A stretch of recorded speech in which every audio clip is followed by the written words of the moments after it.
ಬೆಂಗಳೂರಿನಲ್ಲಿ ಬೆಳ್ಳಂಬೆಳಗ್ಗೆ ಮಳೆ ಆಯಿತು. ಆದರೆ ಆನೇಕಲ್ನಲ್ಲಿ ಬೆಳ್ಳಂಬೆಳಗ್ಗೆ ಚಿರತೆ ಪ್ರತ್ಯಕ್ಷ ಆಗಿದೆ. ಆನೇಕಲ್ನ ಜಿಗಣಿಯಲ್ಲಿ ಮನೆಗೆ ನುಗ್ಗಿಬಿಟ್ಟಿದ್ದ ಚಿರತೆ ಮನೆಯಲ್ಲೇ ಲಾಕ್ ಮಾಡಿಬಿಟ್ಟಿದ್ದಾರೆ. ಒಬ್ಬರು ಮಹಿಳೆ, ದಿಟ್ಟ ಮಹಿಳೆ, ಧೈರ್ಯವಂತ ಮಹಿಳೆ, ಆನೇಕಲ್ನ ಜಿಗಣಿಯಲ್ಲಿ ಮನೆಗೆ ನುಗ್ಗಿದ್ದಂತ ಚಿರತೆಯನ್ನ ಮನೆಯೊಳಗಡೆನೆ ಲಾಕ್ ಮಾಡಿಬಿಟ್ಟಿದ್ದಾರೆ. ಮಹಿಳೆಯ ಸಮಯ ಪ್ರಜ್ಞೆಯಿಂದ ದೊಡ್ಡ ದುರಂತ ತಪ್ಪಿದೆ. ಏನ್ ದುರಂತ? ಆ ಚಿರತೆ ಆ ಕಡೆ ಈ ಕಡೆ ಹೋಗಿ ಏನಾದ್ರೂ ತೊಂದರೆ ಆಗ್ತಿತ್ತೇನೋ, ಯಾರಿಗಾದ್ರೂ ಕಚ್ಚೋದು ತಿನ್ನೋದು ಮಾಡ್ತಿತ್ತೇನೋ. ಸದ್ಯಕ್ಕೆ ಆ ಚಿರತೆಯನ್ನ ಲಾಕ್ ಮಾಡಿರೋದ್ರಿಂದ ಅರಣ್ಯಾಧಿಕಾರಿಗಳು ಅಲ್ಲಿಗೆ ಬಂದ್ರು. ಅದ್ರ ಜೊತೆಗೆ ಒಂದಿಷ್ಟು ಜನ ಕೂಡ ಬಂದ್ರು. ಸಾಮಾನ್ಯವಾಗಿ ಚಿರತೆ ಡೈಲಿ ನೋಡಕ್ ಸಿಗಲ್ವಲ್ಲ, ಟಿವಿನಲ್ಲಿ ಮಾತ್ರ ನೋಡಿರ್ತಾರೆ. ಹೆಂಗಿರುತ್ತೆ ನೋಡೋಣ ಚಿರತೆ ಲೈವ್ ಆಗಿ ಅಂತ. ಯಾಕಂದ್ರೆ ಭಯ ಇಲ್ಲ, ಸುತ್ತಮುತ್ತ ಲಾಕ್ ಮಾಡಿಬಿಟ್ಟಿದ್ದಾರೆ. ಚಿರತೆಗೆ ಹೋಗೋದಕ್ಕೆ ದಾರಿನೇ ಇಲ್ಲ. ಚಿರತೆ ಬಂದು ಸಿಕ್ಕಾಕೊಂಡ್ಬಿಟ್ಟಿದೆ. ಹಾಗಾಗಿ ಜನ ಕೂಡ ಬಂದು ಹೆಂಗಿದೆ ನೋಡೋಣ ಅಂತ ಹೇಳಿ ಚಿರತೆಯನ್ನು ನೋಡೋದಕ್ಕೆ ಮುಗಿಬಿದ್ದಿದ್ದಾರೆ. ಅರಣ್ಯ ಇಲಾಖೆ ಅಧಿಕಾರಿಗಳು ಕೂಡ ಭೇಟಿ ಕೊಟ್ಟಿದ್ದಾರೆ. ಚಿರತೆಯನ್ನು ನೋಡೋದಕ್ಕೆ ಜನ ಕೂಡ ಮುಗಿಬಿದ್ದಿದ್ದಾರೆ. ಸುತ್ತಮುತ್ತಲ ಜನ, ಮನೆಯ ಎರಡು ಮನೆಗಳ ನಡುವೆ ಒಂದು ಗ್ಯಾಪ್ ಇರುತ್ತಲ್ಲ, ಅಲ್ಲೊಂದು ಗೇಟ್ ಥರ ಇತ್ತು. ಆ ಗೇಟ್ನಲ್ಲಿ ಈ ಚಿರತೆ ಸಿಕ್ಕಾಕೊಂಡಿದೆ.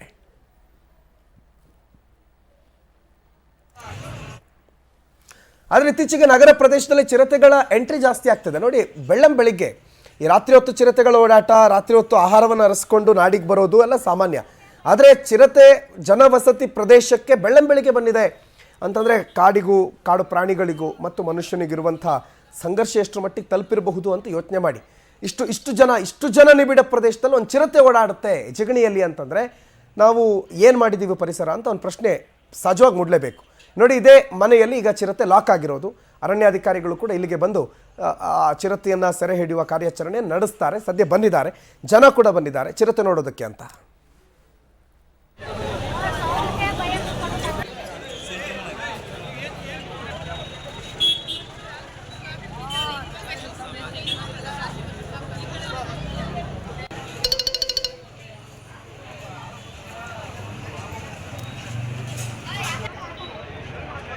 ಸೊ ಬೆಳ್ಳಂಬೆಳಿಗ್ಗೆ ಚಿರತೆ ಕಾಣಿಸ್ಕೊಂಡಿರೋದು ಒಂದು ಸ್ವಲ್ಪ ಜನರಿಗೆ ಕುತೂಹಲಕ್ಕೂ ಮತ್ತು ಒಂದು ಸ್ವಲ್ಪ ಜನರಿಗೆ ಭಯಕ್ಕೂ ಕಾರಣ ಆಗಿದೆ.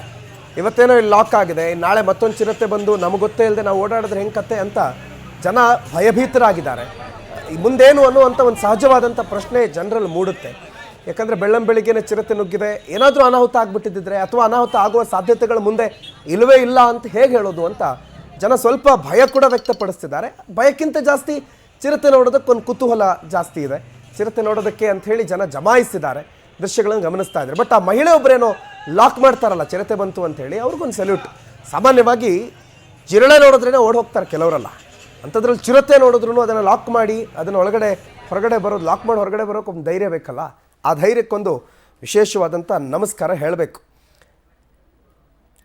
ವೆಂಕಟಲಕ್ಷ್ಮಿ ಅಂತ ಚಿರತೆಯನ್ನು ಲಾಕ್ ಮಾಡಿರೋರು, ಅವರ ಪುತ್ರ ನಿಖಿಲ್ ಅನ್ನೋ ನಮ್ಮ ಜೊತೆಗೆ ಈಗ ಫೋನ್ ಸಂಪರ್ಕದಲ್ಲಿ ಜಾಯ್ನ್ ಆಗಿದ್ದಾರೆ. ನಮಸ್ಕಾರ ನಿಖಿಲ್ ಅವರೇ.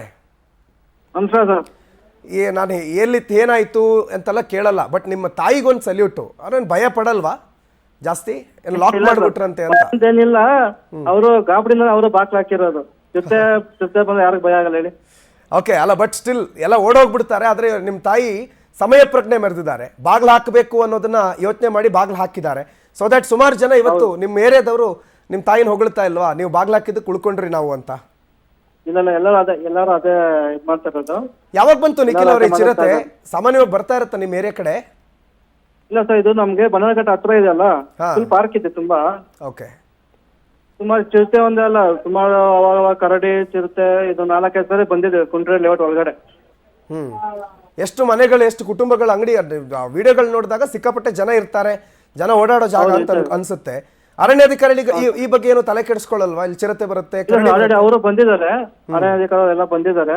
ಬಂದು ಅವರು ಏನು ಪರ್ಚೇಸ್ ಮಾಡ್ಬೇಕು ಅವರೆಲ್ಲ ರೆಡಿ ಮಾಡ್ತಾ ಇದ್ರು ಅವರು. ಈ ಚಿರತೆ ಮನೆ ಒಳಗಡೆನೆ ಇದೆಯಾ? ಹೌದು ಸರ್, ಒಳಗಡೆ ಇದೆ. ಓಕೆ, ಮುಂದೆ ಏನಂತೆ, ಏನ್ ಮಾಡ್ತಾರಂತೆ ಸರ್? ಇನ್ನ ಅದು ಐಡಿಯಾ ಇಲ್ಲ. ಡಾಕ್ಟರ್ ಬರ್ಬೇಕು, ಡಾಕ್ಟರ್ ಬಂದು ಅದೇನೋ ಇಂಜೆಕ್ಷನ್ ಕೊಡ್ಬೇಕು ಅಂತ ಅವರು ಇದ್ ಮಾಡ್ತಾ ಇದಾರೆ. ಮನೇಲಿ ಅಂದ್ರೆ ಮನೆ ಒಳಗಡೆ ಅಂದ್ರೆ ಹೆಂಗೆ ಅದು ನೋಡೋದಕ್ಕೆ ಸ್ವಲ್ಪ ವರಾಂಡ ತರ ಕಾಣುತ್ತೆ. ಆ ಚಿರತೆ ಲಾಕ್ ಆಗಿರೋ ಜಾಗ ಎಲ್ಲಿ ಲಾಕ್ ಆಗಿದೆ? ಹೌದು, ಅದು ಒಳಗಡೆ ನಮ್ಮ ಅಪ್ಪ ಮಾರ್ನಿಂಗ್ ಬೆಳಗ್ಗೆ ಟಿವಿ ನೋಡ್ತಾ ಇದ್ರು, ನಮ್ಮಮ್ಮ ಅಡ್ಗೆ ಮನೆಯಲ್ಲಿ ಅವ್ರ ಕೆಲಸ ಮಾಡ್ಕೊತಾ ಇದ್ರು. ಓಕೆ, ಡೋರ್ ಓಪನ್ ಇತ್ತು, ಮೇನ್ ಡೋರ್. ಅದು ಬೆಳಗ್ಗೆ ಪಕ್ಕದ ಬಿಲ್ಡಿಂಗ್ ಸುಮಾರು ಓಡಾಡಿದೆ ಚಿರತೆ. ಅದು ಬರ್ಬೇಕಾದ್ರೆ ಇಲ್ಲಿ ನಮ್ಮ ಮನೆ ಹತ್ರ ಬಂದಾಗ ಡೋರ್ ಓಪನ್ ಇತ್ತಲ್ಲ, ಒಳಗಡೆ ಬಂದ್ಬಿಟ್ಟಿದೆ. ಓ, ಮನೆ ಒಳಗಡೆನೆ. ಅದು ಬಂದಾಗ ಅಪ್ಪ ನಮ್ಮ ನೋಡ್ಬಿಟ್ಟು ಚಿರತೆ ಬಂದಿದ್ದು ಒಳಗಡೆ ಅಂದ್ಬಿಟ್ಟು ಅವರು ಅದು ಬಂದ ತಕ್ಷಣ ಅವ್ರ ರೂಮ್ ಡೇಟ್ ಒಳಗಡೆ ಓಡಾಗಿದೆ ಅದು ರೂಮ್ ಒಳಗಡೆಗೆ. ಅವಾಗ ಅವರು ಚಿರತೆ ಬಂದಿದ್ದು ಅಂದ್ಬಿಟ್ಟು ಆಚೆ ಬಂದು ಡೋರ್ ಹಾಕಿದ್ದಾರೆ ಇಬ್ರು. ಓಕೆ. ಡೋರ್ ಮಾಡಿ ನಂಗೆ ಇನ್ಫಾರ್ಮ್ ಮಾಡಿದ್ರು. ನಾನ್ ಬಂದೆ. ಬಂದ್ ನೋಡಿದ್ರೆ ನಾನು ನೋಡಿದಾಗ ಒಳಗಡೆ ಯಾವ್ದು ಚಿರತೆ ಕಾಣಿಸ್ತಾ ಇಲ್ಲ, ಎಲ್ಲ ಒಳಗಡೆ ಇದೆ ಅದು. ಓಕೆ, ಅಂದ್ರೆ ಒಳಗಡೆ ಬಂದು ಟಾರ್ಚ್ ಹಾಕಿ ಎಲ್ಲ ನೋಡಿದ್ದಾರೆ, ಅವ್ರಿಗೆ ಏನನ್ನ ಕಾಣಿಸಿಲ್ಲ. ಈಗ ನೆಕ್ಸ್ಟ್ ಅದನ್ನ ಏನ್ ಮಾಡ್ಬೇಕು ಅಂತ ಅವ್ರಿಗೆ ಡಿಸೈಡ್ ತಗೊಂತಾ ಇದ್ದಾರೆ. ರೈಟ್. ಈಗ ಮನೇಲೇನ ಐಟಮ್ ನೀವು ಮನೆಗೇನು ತೊಂದರೆ ಇಲ್ವಾ? ನೀವು ಒಳಗೆ ಹೋಗೋದು, ಕೆಲ್ಸಕ್ಕೆ ಹೋಗೋದು, ಅದು ಇದು ಅಂತ ಇರುತ್ತೆ, ಅಥವಾ ಅಡುಗೆ ಮಾಡೋದು ಮತ್ತೊಂದು? ಇಲ್ಲ ಸರ್, ಅವರು ನಮ್ಮ ಹೌಸ್ ವೈಫು, ನಮ್ಮ ಅಪ್ಪ ಆಟೋ ಡ್ರೈವರು, ಅವ್ರು ಜಾಸ್ತಿ ಹೋಗಲ್ಲ. Okay, right. ಮತ್ತೆ ನಿಮ್ಮ ತಾಯಿಯವ್ರಿಗೊಂದು ವಿಶೇಷ ಅಭಿನಂದನೆ ನಮ್ಮ ಕಡೆಯಿಂದ ಹೇಳ್ಬಿಡಿ, ಅವ್ರ ಧೈರ್ಯಕ್ಕೆ ವಿಶೇಷ ಅಭಿನಂದನೆ. ಥ್ಯಾಂಕ್ ಯು ನಿಖಿಲ್ ಅವ್ರು ನಮ್ಮ ಜೊತೆಗೆ ಮಾತನಾಡಿದ್ದಕ್ಕಾಗಿ. ಸೊ ನಿಖಿಲ್ ಅವ್ರು ಹೇಳಿದ್ರು ನೋಡಿ ಹೆಂಗಿದೆ ಪರಿಸ್ಥಿತಿ ಅಂದರೆ, ಮನೇಲಿ ಬಾಗಿಲು ತಕ್ಕೊಂಡು ಕೂತಿದ್ರು, ಮನೆ ಒಳಗಡೆ ನಾಯಿ ಬರುತ್ತೆ ಸಾಮಾನ್ಯವಾಗಿ ಬೆಂಗಳೂರಿನಲ್ಲ, ಆದರೆ ಮನೆ ಒಳಗಡೆ ಚಿರತೆನೇ ಬಂದ್ಬಿಡುತ್ತೆ. ಏನು ಮಾಡ್ತೀರಿ? ಸಡನ್ ಆಗಿ ಚಿರತೆ ಬರ್ತಿದ್ದಂಗೆ ಎಲ್ಲ ಓಡ್ ಹೋಗ್ಬಿಡ್ತಾರೆ, ದಿಕ್ಕಾಪಾಲಾಗ್ಬಿಡ್ತಾರೆ. ಆದರೆ ಬಾಡಿಗೆ ಮನೆಯಲ್ಲಿರುವಂಥ ಪತ್ನಿ ವೆಂಕಟಲಕ್ಷ್ಮಿ ಮತ್ತು ಪತಿ ವೆಂಕಟೇಶ್ ಮತ್ತು ನಿಖಿಲ್ 3 ಜನ ಇರೋದು.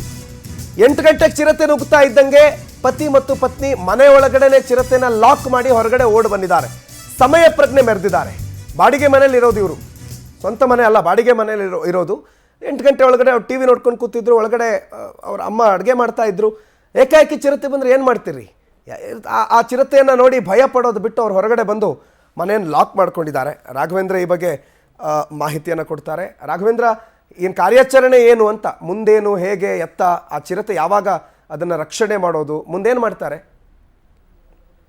ಎಸ್ ಪ್ರಣತ್, ಈಗ ಜಿಗಣಿಯಲ್ಲಿ ಒಂದು ಮನೆಯೊಂದಲ್ಲಿ ಚಿರತೆ ಸೇರ್ಕೊಂಡಿರ್ತದ್ದು.